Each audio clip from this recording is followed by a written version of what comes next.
Hello to everyone, welcome to my channel beauty tips. बालों की चमक।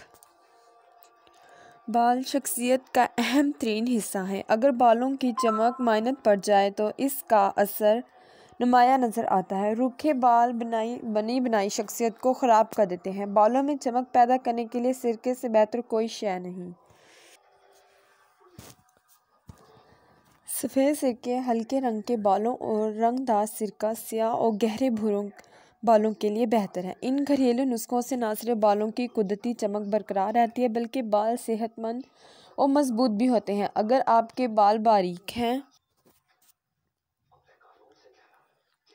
गीले बालों को ड्राई ना करें। शैम्पू के बाद इन्हें खुद ही सूखने दें। जब ज़रा खुश्क हों तो चंद मिनट के लिए ब्लू ड्राई करें। गीले बालों को मुस्तहकम करने का एक तरीका जेल का इस्तेमाल है।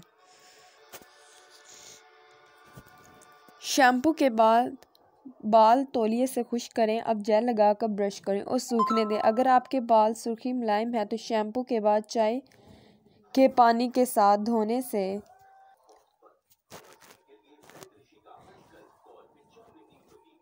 इनका रंग मज़ीद खूबसूरत हो जाएगा। और बाल चिकने हैं तो इन्हें रोज़ाना धोएं ताकि बालों की सेहत बरकरार रहे।